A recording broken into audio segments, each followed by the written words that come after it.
Okay, you're gonna have to forgive me for the ghetto angles here, because we forgot our tripod. I wasn't really planning on doing much with this camera, but pretty much what I'm doing here is drawing. Now with the contour I wasn't able to draw, so I just had it down like this, brought it up and fired 3, and then I started to move back and fire as I assess the situation.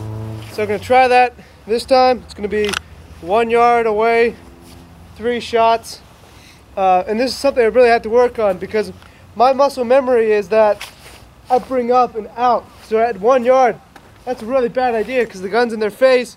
You know, they could take that gun away, you know? They have a lot more time to react. Whereas doing this, much harder for them to react. It's much safer on my part, you know? They can't disarm me. And it just brings it in nice and close. So technically, I could be touching them right now, you know? And I could still have the operation of the gun. And then as I move back, then I can extend. So I'm gonna try that now. Try to bust my muscle memory and stuff. Also, another thing I do is I bring it up straight. That's a bad idea because clothing can get caught in it and stuff. So I really need to work on coming up and rotating out this way. So I'm going to do it a little bit slow at first, and hopefully I can get down some hint of muscle memory of that.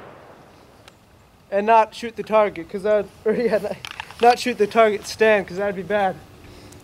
Another thing you have to worry about too is where this hand is. You don't want to flag yourself. This is an empty gun. You don't want to flag yourself and blow your hand off, because that's bad. We don't like doing that. So one way to do that is to bring up, kind of like I took Taekwondo for a while, so this is a high block. So kind of like that. And what this does is protects if the attacker tries to do a high attack on you. You know, you're blocked out, but you also get this out of the way. You also distract them. It's a visual thing. If you have somebody that's going like that, odds are they're going to react differently. They're going to think something's going towards them, and they're going to jump back a little bit, giving you time to react with your gun. So I'm going to try that, but again, my muscle memory is that I'm up like this, so I really got to train out of that, especially when I'm this close. So we'll see how this goes.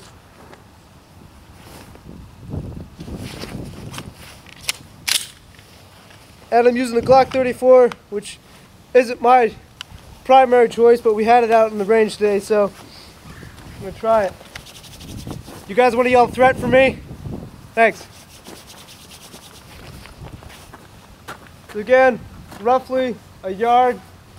I'm going to draw, fire 3, back down, or fire 3 and retreat a little bit to get that space.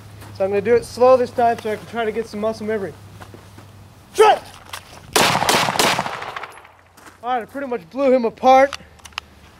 But that's okay, we can continue our drill.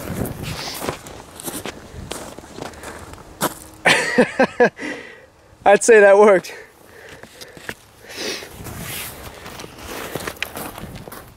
Okay, so Dr. Z-Man's done with his shooting, so you don't have the ghetto camera angles anymore, so hopefully this will be a little bit better.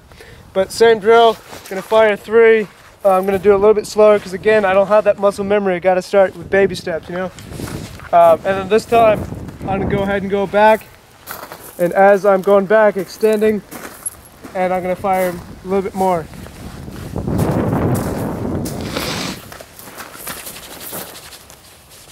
Oh, and I had somebody yell threat for me.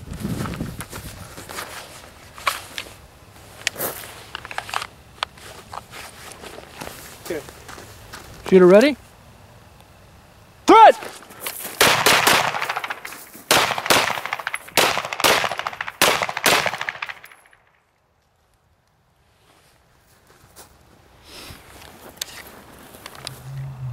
Threat!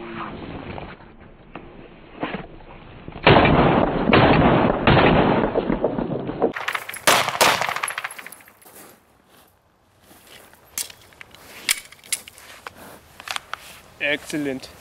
How'd it go? Pretty good. I still need to work on really focusing on getting that out this way instead of straight up. I think I keep doing this, which is okay, but you can get clothes stuck in there. You can snag the slide. Yep, and which is bad. But I think for the most part I'm doing pretty good. I'm getting all the hits on, which it's pretty hard to miss at this range, but Yeah, definitely have some room for improvement. So, All right, but I think I got him. let's take a look. How can you tell if you missed? I think you shredded some zombies here. Wow, zombie parts everywhere. That was Beachhead and Dr. Z-Man out.